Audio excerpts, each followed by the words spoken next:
Hello, everyone, and welcome to Nexus Commentaries cast of Trihardz versus Rectum.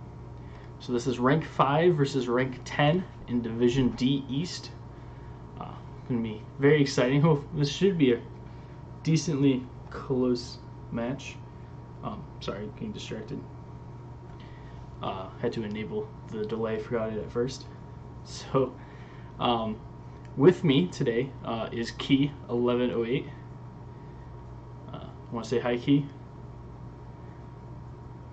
Key is clearly a list of rabies facts for everyone's safety. Rabies is a very terrible disease, and the more you know. So the first map is Infernal Shrines. Trihardz won the coin flip, and they chose to have first hero pick.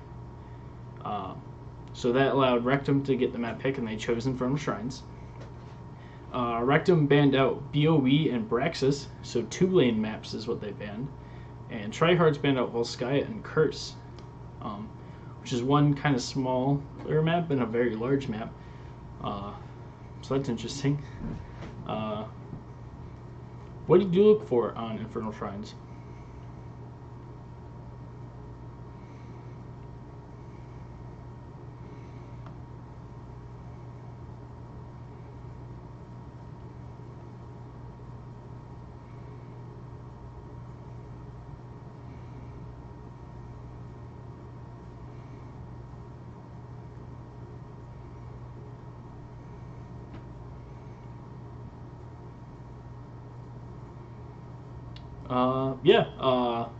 Looking for Ana, because Ana's still just good. Grenade got a little bit harder to land, but it's still really good.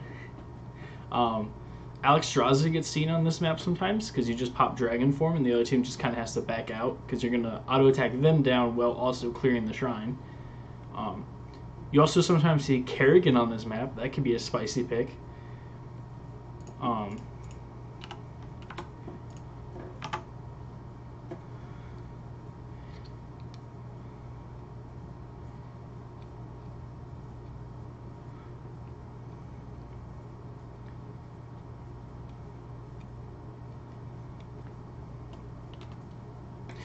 I have an issue with Rag on this map and Braxis, because a lot of people take him, and you take him because he's really good at defending the objective, right?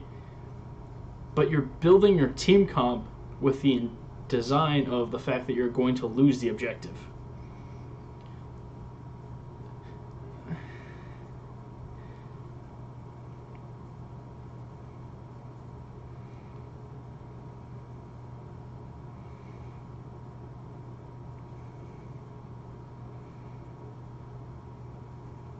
I don't think he gets 20, but if that's what you're going for, D.Va can just throw one bomb from D.Va is a 10-minute clear every time. So if that's what you're going for, you might as well just go for D.Va, throw in the mech, mount up, walk away. You're gonna beat him to lane, and you're gonna get your 10 you need. And then you're not taking Rag to defend with.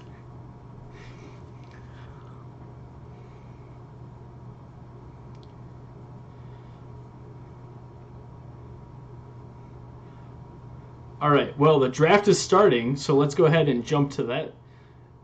And we're going to have Trihardz on the left and Rectum on the right. Let me actually move these names a little bit so they're not covering the bands.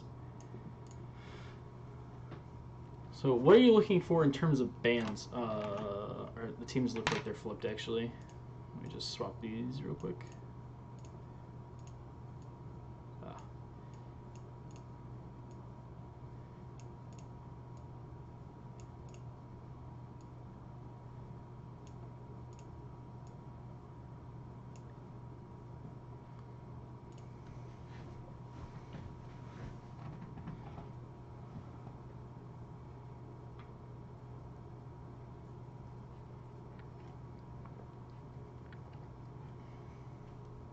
Yeah, if someone plays the best hero, like, you obviously don't want them to have it.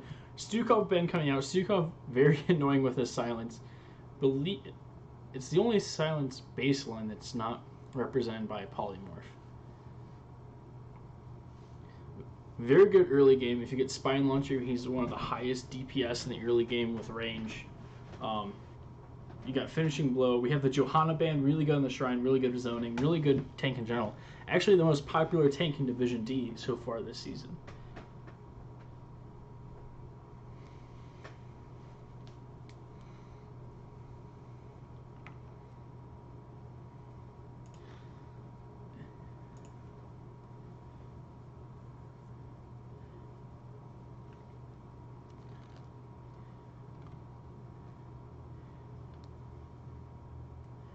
She's really good meat shield. She's got good peel. Her issue's always been her lack of engage because people don't want Falling Sword.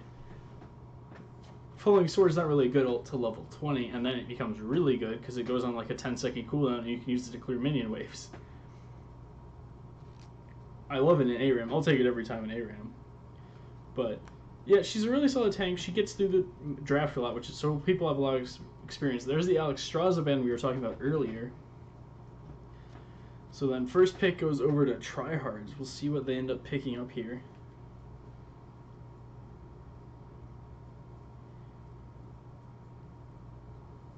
I believe the most popular assassin so far has actually been Gul'dan for the lower division here. So Gul'dan's really good, lots of good scaling, lots of good minion try and clear, always has fear, but we see the Dahaka come out, always a good pick if you have a good Dahaka player for his global presence.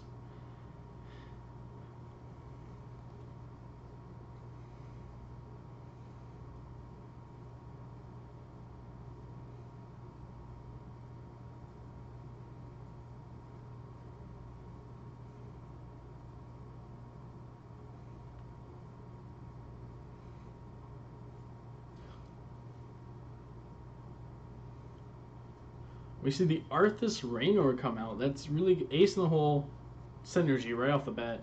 Raynor's really good. He's really consistent across all modes, all people. You have the slow from Arthas coming out. We have the Jaina picked up, like you were talking about. Dreadlord Jaina, I think, is a banned skin, but they didn't take it. And the Maiev, so that's just team fight potential right off the back there.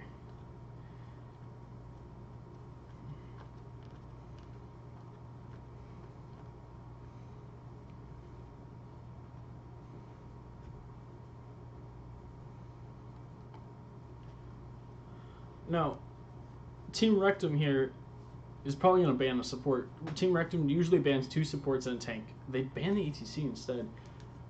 Mosh follow-up for Maiev, I guess. Set up for Jaina, another global option.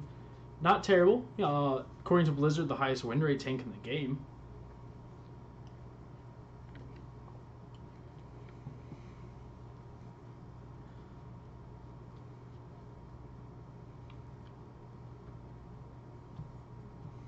But have left open a Nubrek and Diablo, both of which are really good diving with Maiev. So the Kael'thas ban comes out because it's Kael'thas, spell power, bombs. You're already looking like you're triple frontline on Trihardz here with the Dahaka Maiev plus your main tank. So unless this is main tank Maiev and we get the Medivh like Uther option.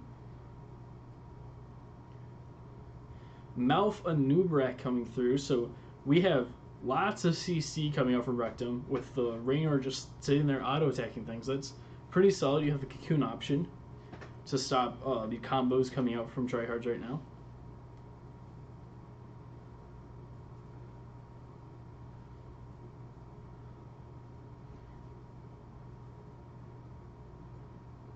Yeah.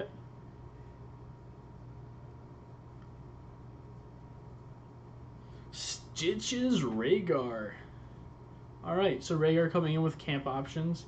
Stitches, Maiev, Dahaka. There's a lot of pickoff potential coming out from Trihardz. They can just start staggering deaths just all game with Hook and Pool and Tong. Maiev is going to have to watch her Jaina will have to watch her mana if she's following up on all of these different types of CC coming out. Putrid Bile could come out, and the Kerrigan picked up, so we have just boatloads of CC versus boatloads of pickoff options.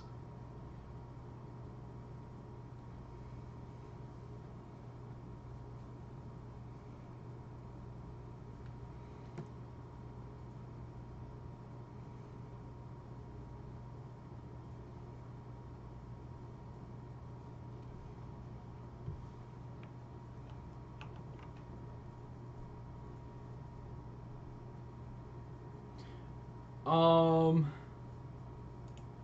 gonna have to say that I probably am gonna have to go with Rectum here. Just having as much CC as they have is never a disadvantage. You know, you can't have too much CC. You know. What about you?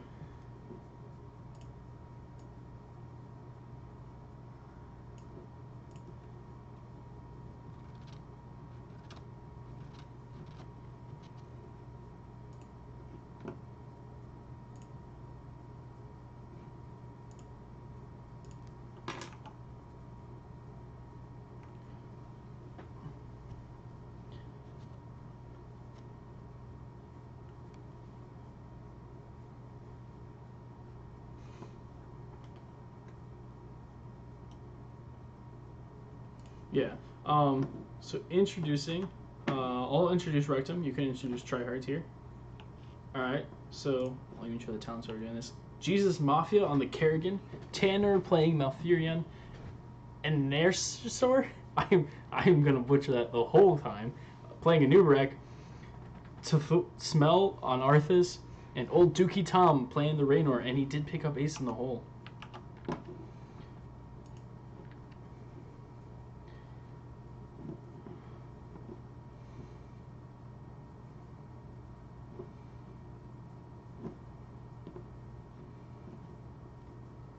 Alright, we actually see Enduring Swarm picked up by the Dahaka here, so 50 spell armor for each one while his W's going off. And we have an Engage going out. Maiev tethering 3, it looks like. Jesus Mafia getting pretty low, same thing with a Nubarek. Arthas getting dragged by the Dahaka there. No securing power, but lots of chip damage definitely thrown in at Rectum there. Good start from Trihardz there.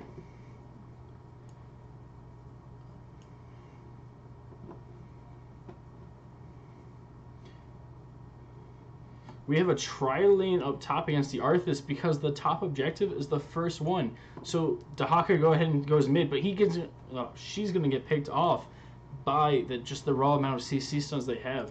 In fact, it looks like Trihardz is gonna try to do a rotation from mid to top lane. Never mind, they're all heading bot. It looks like Dahaka will just go ahead and go top then.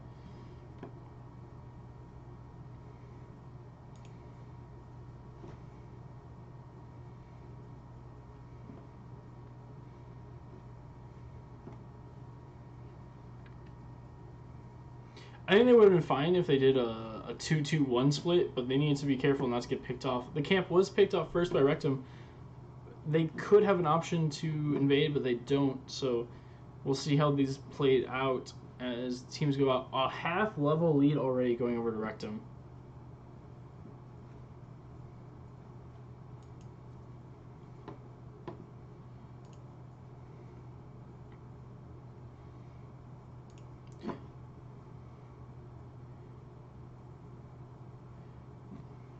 I think it's a very good aggressive play. You know where everyone is on the enemy team. You can burst it down. You're behind XP, so the extra XP is definitely going to help out here. Rectum was looking for the rotation, but they just weren't rotating there because they were just getting that camp.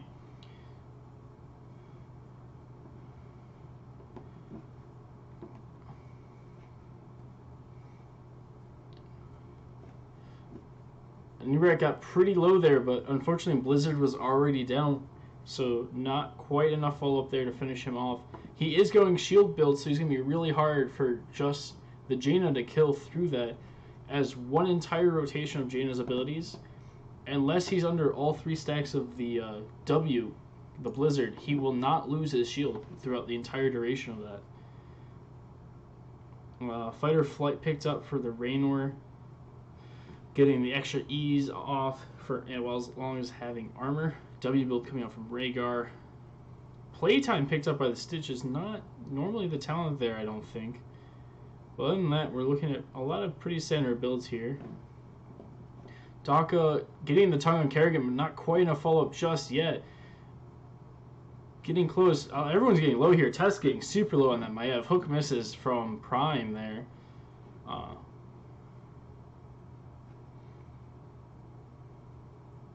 Another tongue on Arthas. He doesn't even have his aura up. This could be devastating. He gets hooked back. Maiev, he goes down. First blood, second blood actually, my bad. Second blood goes over to Trihard. Kerrigan also super low, but using the Q on the minion wave to get out. A lot of stacks picked up there pretty quickly by the Maev Q as the team was stacked up. Maev looking for another W, but misses the auto attack reset on it, so just has the W going right now. Gets a lot of minion stacks off of it. 18-7 on this objective. The camp pushing up gave them plenty of vision here. Prime's able to just zone out, keep an eye on, look for the hook targets.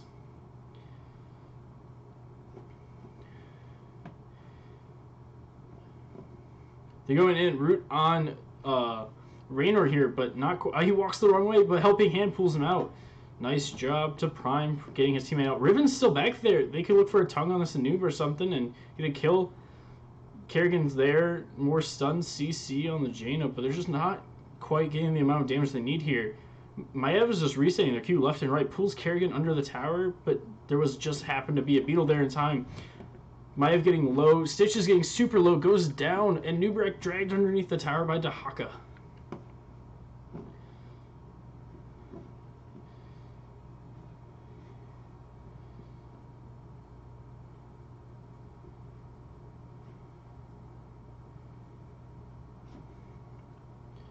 Riven overstepping, just barely gets pulled underneath the mouth root and will die for this most likely. Caster, call it Caster's Curse. They just let her walk out because they split damage over to Rhaegar as well. And Kerrigan is, in fact, the first one to fall underneath the tower. But unless Trihardz steps up here, they're going to lose the objective anyways. This is where you could be using that Diva Bomb we talked about earlier. Maev goes in, tethers 3 Qs, resetting underneath Blizzard. We have 2 for 1 so far. A tongue goes out again. These are some good tongues coming out. Hook misses from Prime, though. But as we were talking about, Jaina's also out of mana now. We also have Cleanse picked up by the Rhaegar, so that's going to look really good against all that CC. And for Icebound Fortitude on the Arthas. I'm interested to see if he ends up going Syndergosa for this.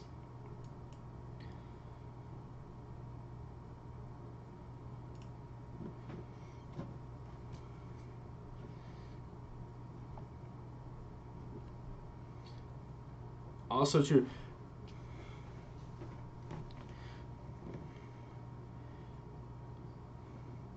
This is a frozen Punisher, so it is basically giving them the Syndergosa effect, which is why it lasts so long.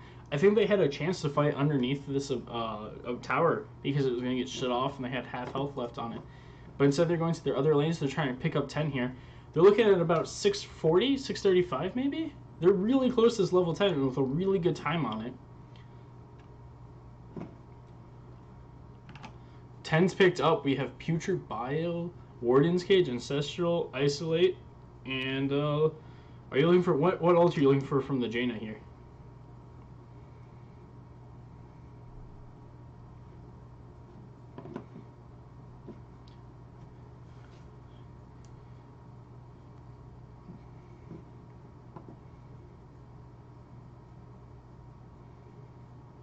It is the Ring of Frost picked up.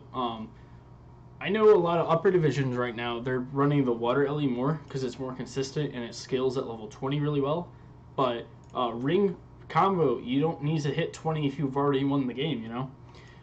The other team, we have Maelstrom, Twilight Dream, Cocoons. Syndergosa was picked up along with Hyperion. If they win the objective, they will secure buildings for sure between those two ults. In fact, you could even use the Hyperion to help secure one of the objectives. Ooh, Prime on the Stitches was left out behind. He's just going to get CC'd to death.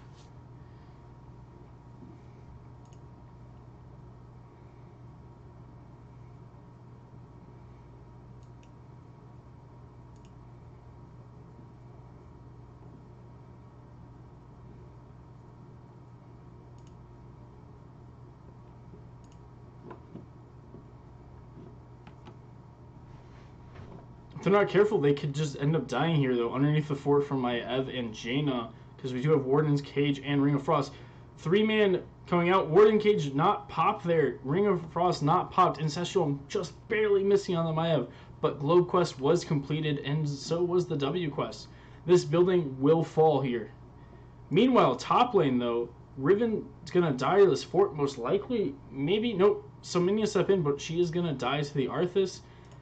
288 health left on the top fort for the blue team.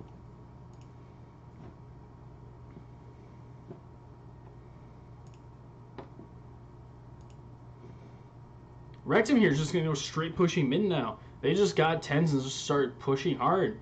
They're gonna say, what are you gonna do about this? Jaina getting stunned. Might have needed the cleanse there, but at half health goes down. 4-man W into the warden cage, but they've already lost their Jaina. They don't have the follow-up for this. But they're so grouped. Maev's getting lots of Q resets on them, but Mouse Root will zone that out. Miss again. But we have Dahaka barreling into the back, picking off the Rainer with the tongue W combination.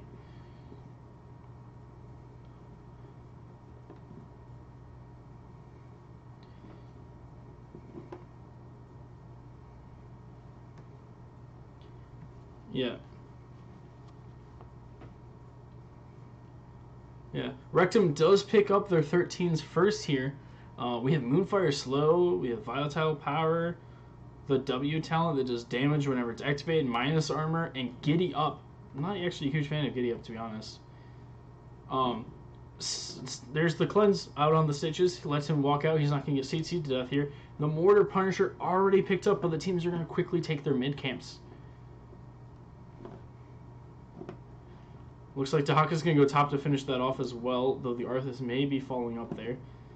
This has not jumped yet, and the Q has already gone down. It jumps the Mouth. If they're quick on this, they can go. Ring of Frost goes out, hits 2. Mouth goes down to the combination because of the missed jump. Kerrigan getting super low, but the shield's keeping her alive, and they end up picking off Jaina instead. Putrid Bile comes out, but is he going to be able to walk away as the Rhaegar was left behind? Maiev is at 300 health.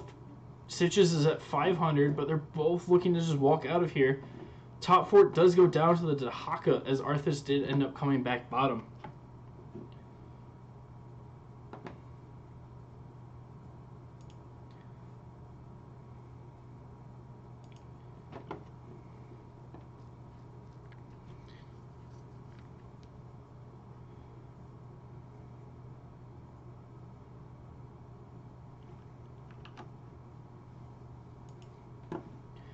Yeah, but they did end up getting the top 4, so that bottom lane is matched up top now. So passive XP is going to be neutral again. They're about even in XP, so whoever's in these lanes soaking is end up going to getting advantage here. We could see trihardz here just try to do the same thing that Rectum was doing earlier, just push up, but they choose not to because the Stitches was anchoring the bottom half of the lane, so the top half where the enemies would be rotating in from. They decided it was better to go mid and start defending that since the next objective is mid. Meanwhile, Rectum is getting their top camp as 5. They're staying as a very tight group in effort to just catch out these higher number targets, but that strategy might not work against a Dahaka split pushing your buildings constantly.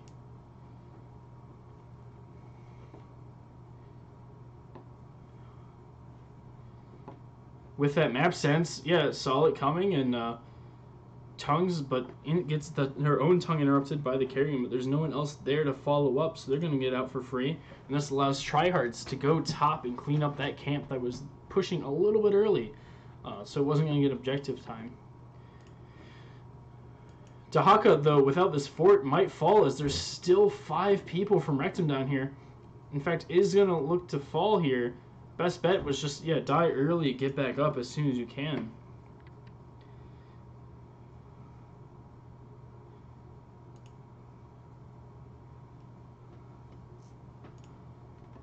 The camp was killed by trihardz top here, but they have not capped it yet, holding it off for the objective a little bit, as level 16s are coming out for Rectum. If they're not careful, yeah, alright, so they end up capping because they saw that Rectum was heading over to that camp.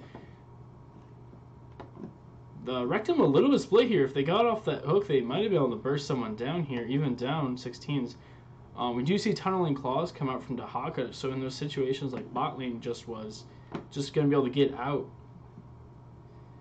Mouth not picking their 16 just yet.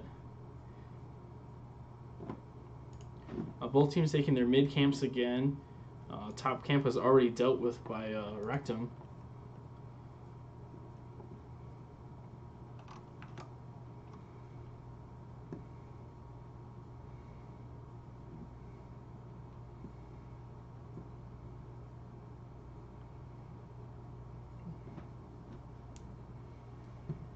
the way these fights have been going, I don't know if they're going to have a chance to use taps. It's pretty much burst down one person or the other. And that's about all you're doing here. You're looking for these combinations from each team to come out. The Kerrigan CC combo with the Rainer mouth follow-up. And here we have it. They're going in. The Maiev looking to engage on the back line here. The Cocoon out on Rhaegar. 4-man pool with the ring and the Warden Kid chewing up, but the silence coming out as well. Kind of hard to keep. Maiev goes down to everything. Meanwhile, Riven's getting low on the Dahaka, but so is the entire enemy team. Dahaka does end up falling to the Kerrigan, who's now on the Jaina, as Stitches falls to the rest of the team.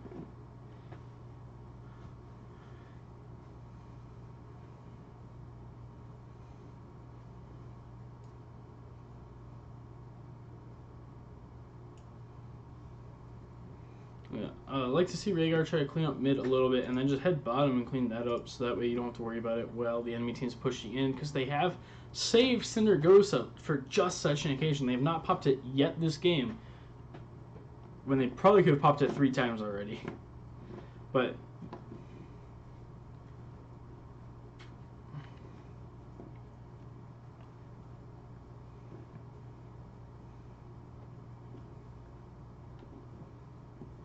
yeah. Yeah, here it comes. Hits all the buildings. Does not hit well, which is important because it does keep the enemy team from tapping. Dahaka jumps it. Well, meanwhile, Maiev sets up and does like half health everyone on the enemy team. Meanwhile, Dahaka pulling the Arthas back. Ring of Frost comes out, hits no one because they're all staying in the middle, but Maiev is able to follow up on it. And Kerrigan starts picking off the Rhaegar again and picks off Maiev. As Kerrigan starting to put in work. Has to pop ult, though, to generate enough shields to survive. Jaina stepped up just a little bit too far, and Mouth just roots and alter. This could be game here, as they got 30 plus seconds, and only against the tanks.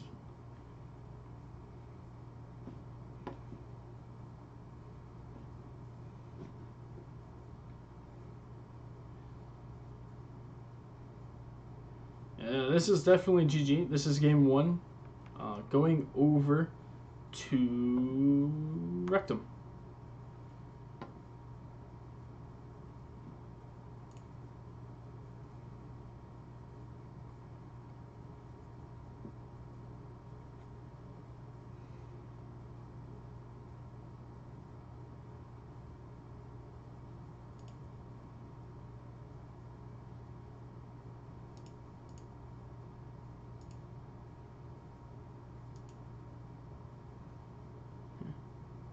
Even though the Dahaka was splitting off most of that game soaking XP, the Arthas ended up 4k XP ahead of them. And that would have helped them out a lot if they weren't behind by that much.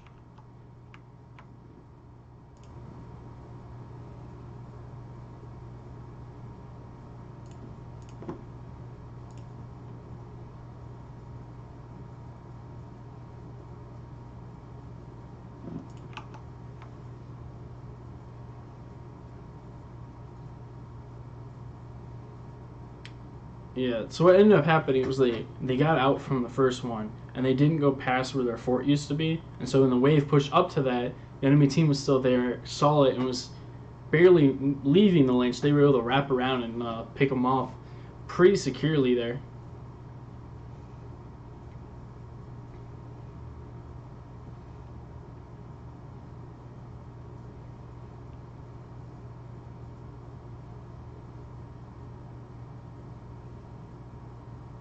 I don't know.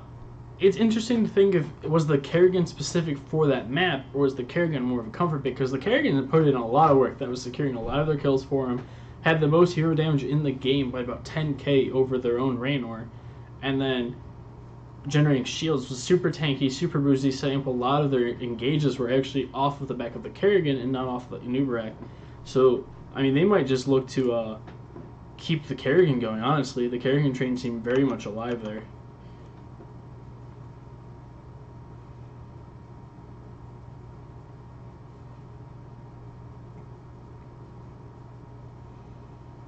The big impact of an Ubrek was definitely landing these late game cocoons on the Rhaegar, keeping Cleanse and Ancestral and the Lightning Shield from coming out.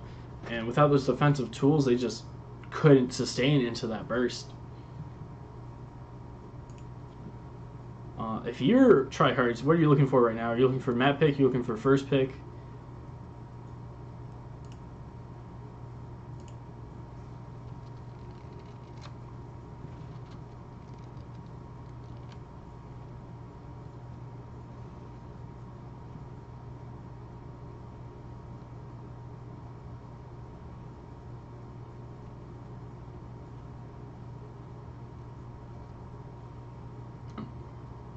Which we sold them IF, but they did save it because they knew it was. They probably knew it wasn't going to be that contested. I personally prefer. I usually go the first pick route, saying it doesn't matter which map we go to. Let's just get the strongest heroes we can every time. Lobby's up. Let's go see what map we are playing on. We are playing on Towers of Doom.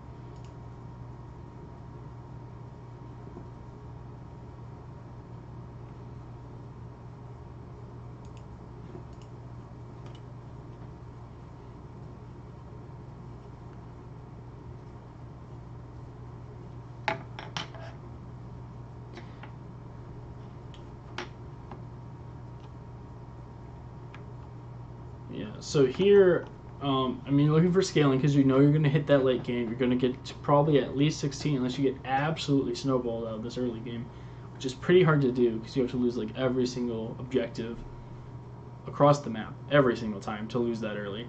Or, you're looking for good wave clear because you want to try to dominate the bottom. A good double surfer can do a lot on this map as well.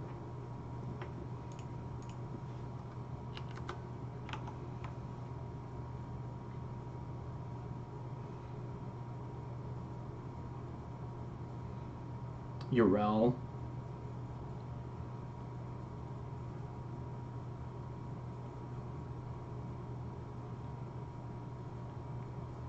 Junkrat, Phoenix. Yeah, there is a decent amount of wave clear options for that double soak, but you never really know who's gonna have what. You don't want a terrible matchup. You don't want to risk getting zoned out completely of a lane either. Good team fight setup. I'm looking for a different tank to come out from tryhards. It just didn't feel like the Stitches was really driving for them. They never really seemed to get that pick off that they were quite looking for.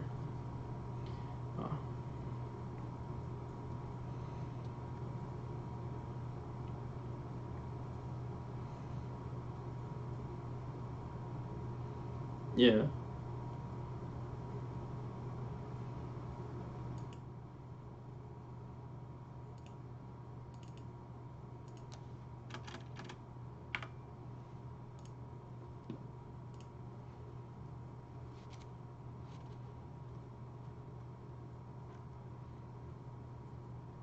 Yes. So first ban and first pick are going over to tryhards. So we know that Rectum picked the map. So tryhards sticking with that first pick strategy, knowing that they have at least a MyF player that they can always first pick if they want. They do have first ban. It's going to come out any second now because they only have 2 seconds left to do it unless they just skip it, which is a bold strategy. The Garrosh coming out again. That's the second ban of Garrosh they've done. Do you think that's something they're scared of? Do you think that's a target ban more likely?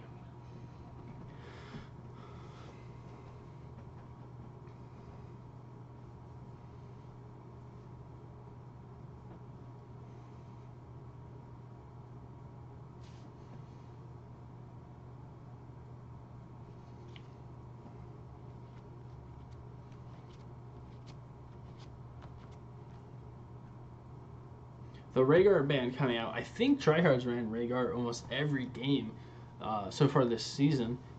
So banning out their comfort support, saying you're gonna have to play something else.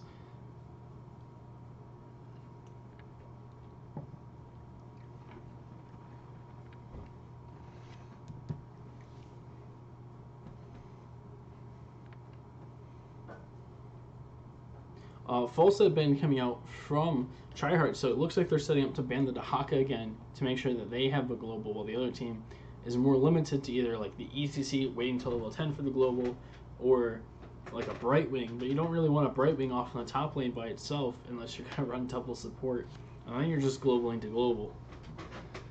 Maiev getting banned out because it's Maiev.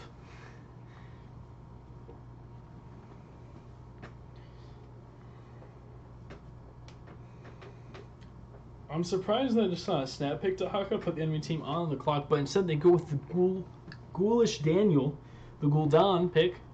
Really good assassin, really good scaling like we talked about, really good weight clear like we talked about. Fear being arguably one of the best ultimates in the game. I don't think it's the number one, but it's probably contesting for top 5 slot easily.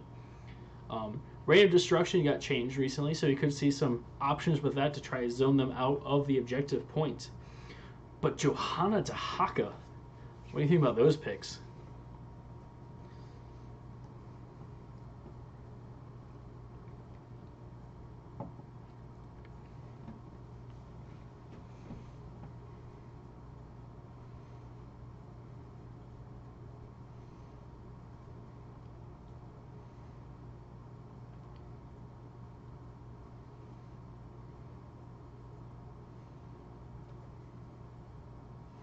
Alright, so we have the Thrall Murden picked up. Thrall also being uncomfortable picked over for trihardz. I do know a little bit about that team, don't know so much about Rectum. But I know Thrall, they've played a good fair about. Murden, I don't think they ran the season, maybe 1 or 2 games. A little surprised they didn't pick up like an Ariel and then ban out the Ana and just try to sustain through with the Ghoulish Daniel and pick their own beef tank. But Tyrande getting banned out for the Tyrande Murden Thrall pickoff potential of just CC chaining someone to death.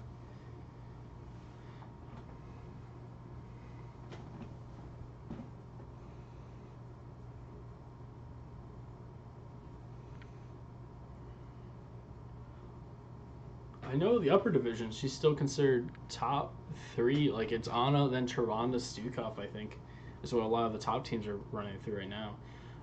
The ban coming out of Stukov because you don't want that Thrall to be silenced. And you also don't want to be tongued into the silence either. That would be a devastating combo waiting to happen. The Ana's still open if either team has an Ana player that's still comfortable with a smaller grenade. Anduin Genji. So they have Genji's a little bit interesting. So that's another finisher like the Kerrigan was, but they don't really have any dive to go back there with him. So they're looking to just use it as a finisher, which means they need some kind of good consistent damage that can half heal someone pretty consistently. Maybe like a Li Ming and just go double reset with a beef in front of you. Anduin coming out with either a light bomb on the Genji, which could give him away to the back line, or the salvation. But you have Hanzo Lucio coming out. Hanzo is still some really good damage. He's got 3 builds, all which are viable in the right situation. So you could see auto attack into the Johanna Daka and just kind of try to shred them down even through the blind.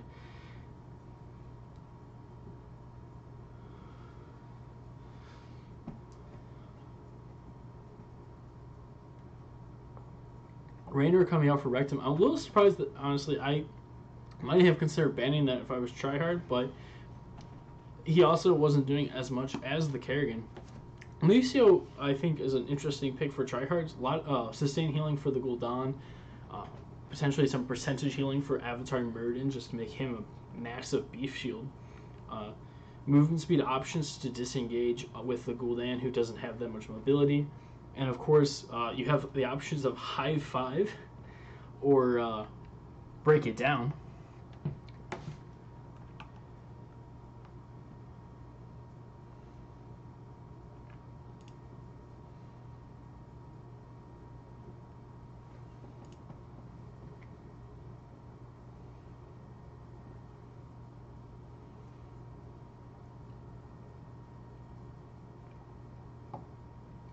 Yes.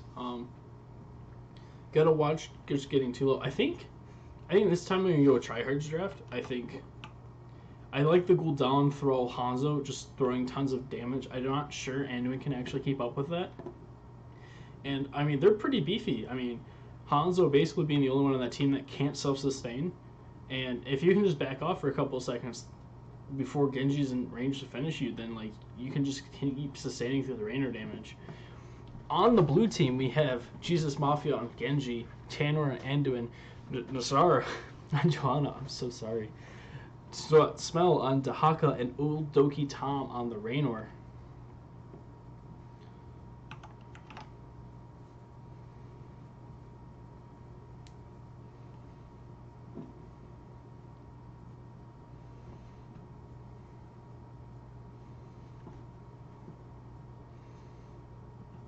one thing they do have to watch with this Lucio is he does need time to scale his healing a little bit, but the tongue missing from Dahaka and Prime being able to sit back. Prime does go third win on the Muradin here, so I mean he can, if he just gets to half health or slightly lower, just back off. He's like just low enough for it to proc, and he's basically full health again.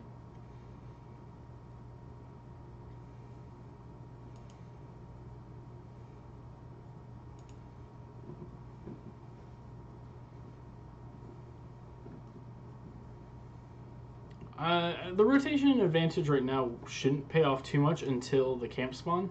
It would have been interesting to leave Gul'dan bottom and just rotate up the other three real quick just to see if he can push that wave into the tower, but instead of needing him for the extra wave clear, now they can rotate into the camp if they want with him and Lucio and Muradin. But they're just going to 4-man clear bottom, allowing Team Rectum to get the camp first, which gives them a threat of being invaded if they're not careful here.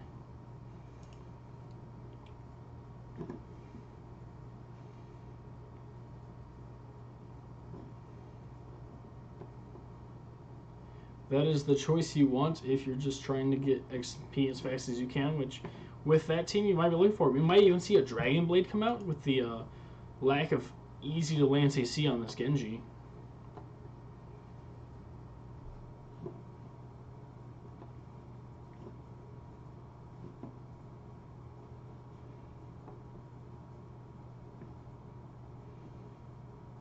I keep checking up on top lane every so often, and it's pretty stale. They're just freezing the lane, getting the XP, trying to work on their quests as much as they can without risking death. We won't see much action up there until this first objective is picked. Conviction picked on Johanna. Not a talent you see all that often anymore, but not a bad talent by any means, giving her some extra engaged potential that you usually don't have.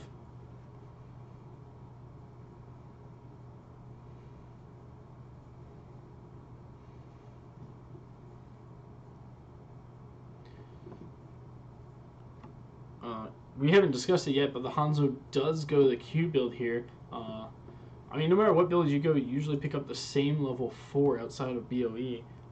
The explosive arrows, just try and blow up minion waves. They definitely have more wave clear now than the enemy team. So we can look to see them in the future speeding up these rotations a lot. We also have Holy Reach coming out from Anduin, so he's looking for root blow-ups is what he's going to try for. Top lane looks like they're just going to trade, but Dahaka could give them the advantage if they're not careful here. Prime jumping in to get the interrupt on Genji. But he's just starting to soak again, and we see the Dahaka burrowing in right behind the enemy team. Genji going in, they're just blowing up the Gul'dan, and the Lucio just super quick there on the Dahaka rotation, giving them the advantage.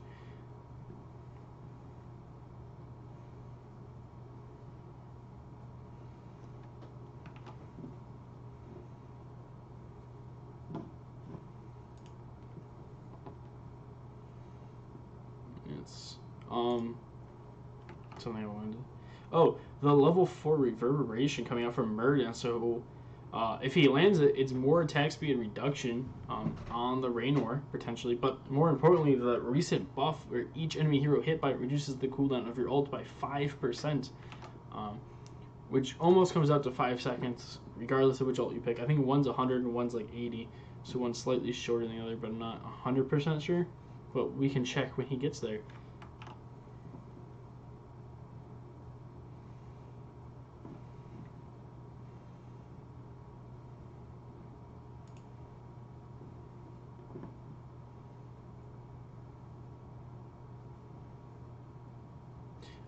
This kind of joke can benefit Gul'dan a lot if they're not careful, but this Genji just able to go in by himself and just not punish there in any means and just keep the enemy team from going out. He's basically tanking right there.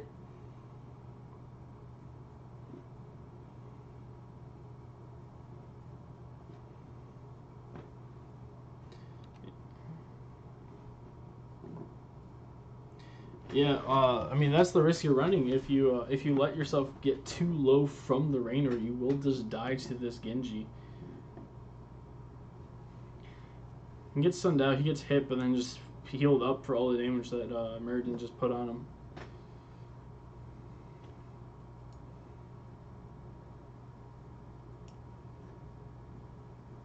I think in this situation, you probably just do because you're looking to get XP back on trihardz, and you don't want to risk losing your lead on rectum. But you never know. Johanna getting rooted and then just a lot of CC thrown at her. But the towers are traded out, so both teams should be looking to disengage here, and they do. Using Gul'dan up top to help clear out that camp real quick. trihardz just feeling they're on the back foot this whole time with just not pushing the advantage as much as they need to be doing right now to get ahead.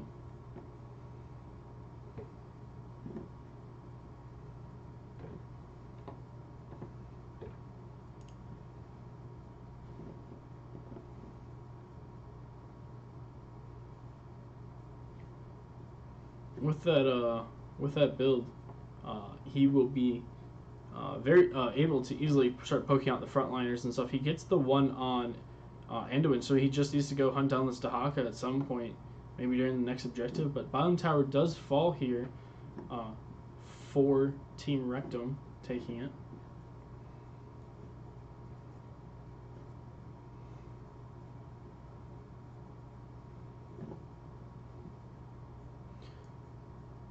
I think they should, just to get the level 10 quicker, but they instead are choosing to go mid for the XP because they must feel like that's more XP advantage, which is fine. I'm not really 100% sure which one actually gives the advantage there.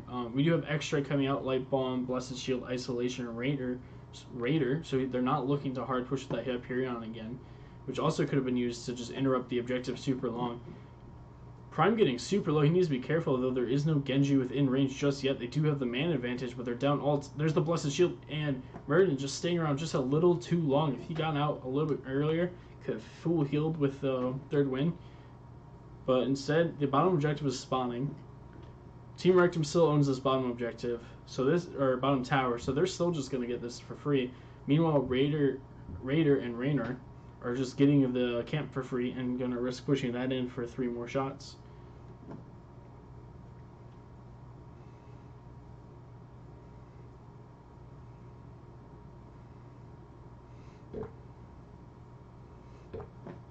Gul'dan looks like he's overstepping, but instead just fears 2 underneath the fort there. Avatar coming out, and they're just pushing in with these 10s.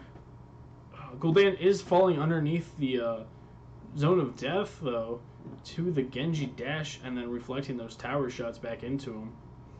And because of that, we have at least one. Ooh, the tongue coming out from Dahaka. They need to be really careful in that zone of that tongue, as he will just drag them out of position if they're that far forward.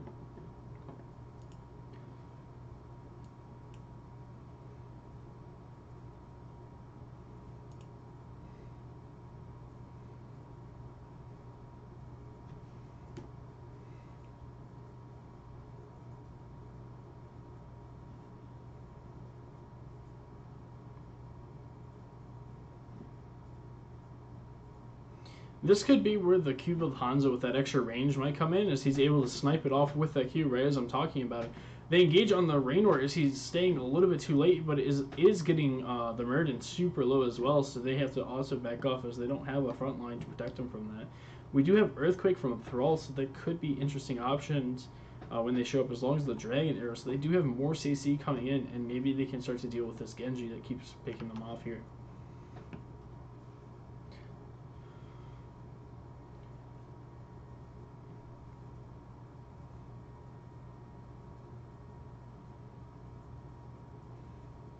13 is usually not a power spike for most heroes. There's only a few heroes in the game that get a major power spike. It's usually a very defensive tier for most characters.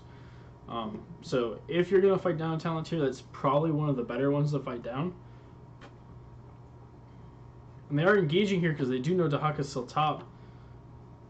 13 is picked up by Rectum, and there is the Dahaka, and he gets the silence off on, I think, the Lucio there. No, it's on the Gul'dan. They silence the Gul'dan, and he's not able to pop anything out. The Fear comes out, though, just in time. Johanna might go down to the Meriden. They're down to 60 health, but then pops their shield. Genji looking to get the Meriden, but Meriden's able to jump out. Meanwhile, Thrall is still there. Dahaka's in the backline trying to get this Hanzo off. Hanzo not quite landing the scatter arrow inside that channel.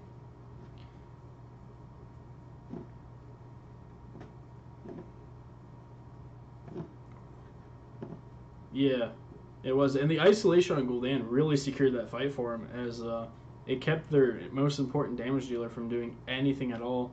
And then the Raynor with the Raider able to snipe the Thrall there underneath the Death Zone.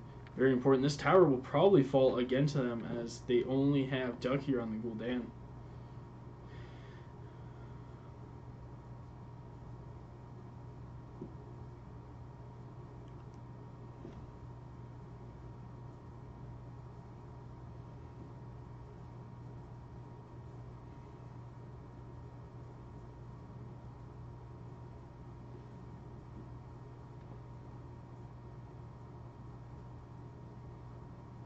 They will, but meanwhile, you have 3 people rotating in from the enemy team. They do have a couple minions here to tank, so they have a little bit of time, but not a whole lot as they are already out of minions. Prime was taking some shots, but now so is Gul'dan. Blessed Shield comes out, Light Bomb with the X Strike, just securing that on the Gul'dan.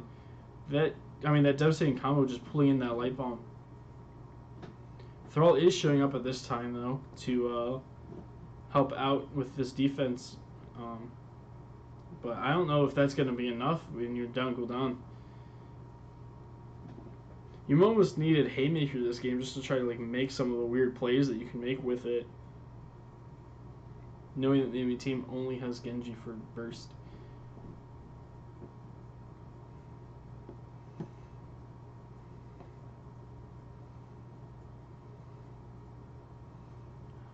Hanzo's out of mana. I think the best bet was just 5-manning top on their side, trading out the other ones. You need to get 16. You need to start looking for these pickoffs. You need something here. You didn't have mana on a couple of your heroes. You don't have bottom tower back. Give mid up. Go take bottom. Just rotate behind them. You only have 1 health left. You don't want to be down a tower where they can push in minions, especially one where they have 6 options. Gul'dan getting tongued. The isolation going out on the Murden and just picking off this Gul'dan again and again.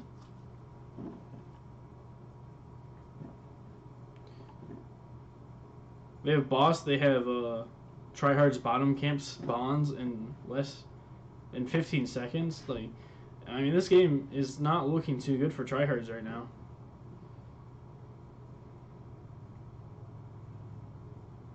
This Hanzo, though, is getting this Genji pretty low. It does do the aggressive jump. Not quite enough, but then gets tongued by Dahaka in response and picked off by Dahaka and Johanna. They did get the Bosch to leash, so it's going to quickly heal up if they're not careful here. It's actually already full health. At this point, I think you keep 4 here from Rectum, and you send just someone to go get that bottom camp, and they can't be everywhere on the map for trihardz right now.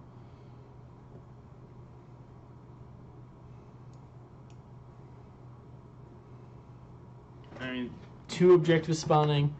They still are missing their bottom 4. Lucio, not in a great situation, is about to get picked off. It looks like he does go down.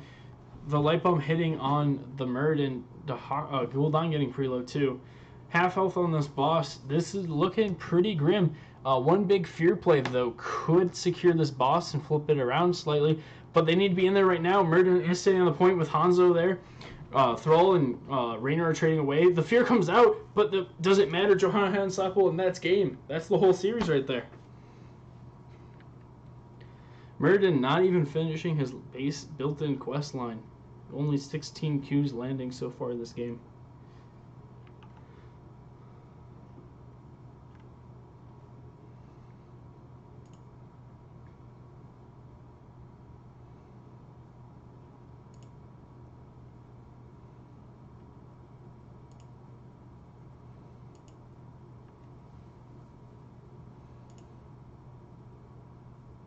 Yeah. That's not how you want to end a game, that's for sure. 14-0. Yeah, I mean, Rectum just showed really good skill at chaining CCs, following up on CCs, basically just walking in a group everywhere. I mean, they 5-manned really early and very often on Infernal Shrines there. And that just paid off for him a lot.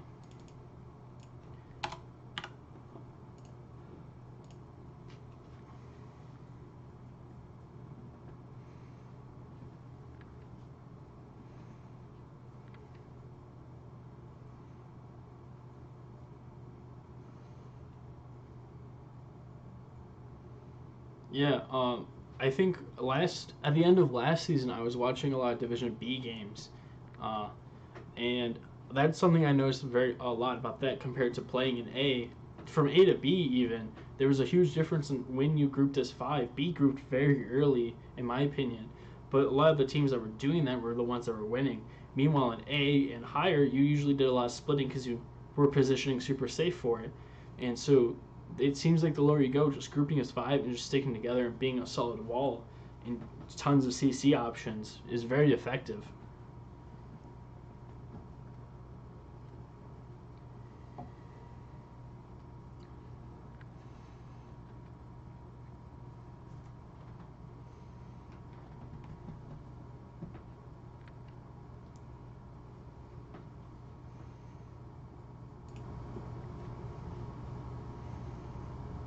Yeah, the ability to invade camps, to get pickoffs, to chain your CCs.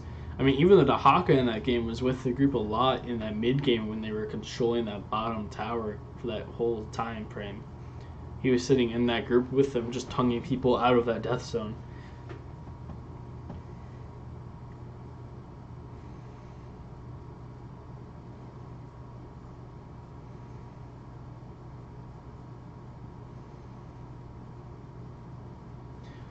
I mean, the only thing for Rectum might be if they ran like a tank Uther for a longer CC chain Divine Storm option or a taunt variant, just something that like plays into this chain CC that they're already playing.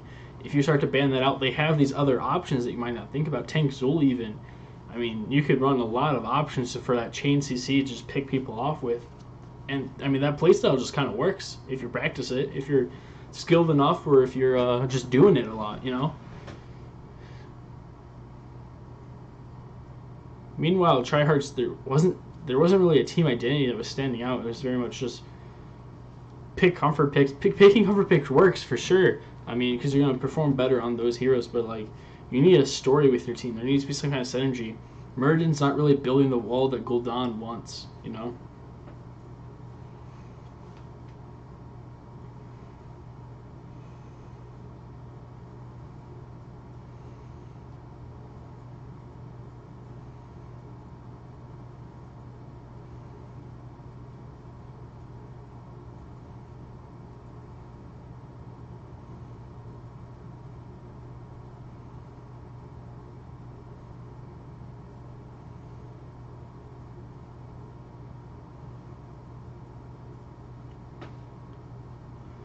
Gul'dan was half their deaths though, and that was your first pick. And I mean, Gul'dan's really good, and that's a map that he can perform very well on because the games are forced to go to late.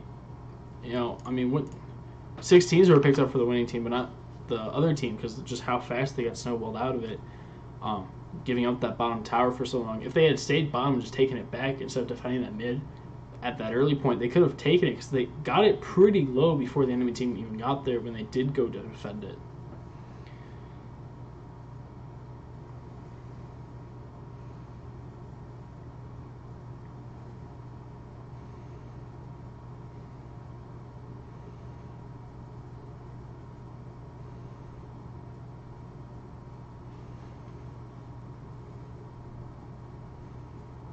It could have been that they were going to go for the Johanna, and then they would have had this wall, but then the other team sniped it. But you need a backup option for that situation. ETC, Garrosh, even though it was banned, some kind of meat shield you could throw in front, you know?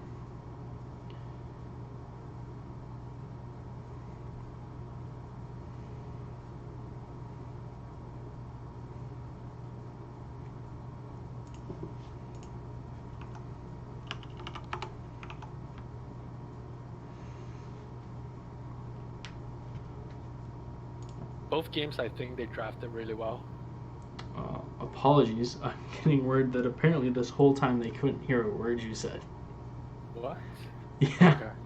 Alright. Yeah, fix that so now they hear you.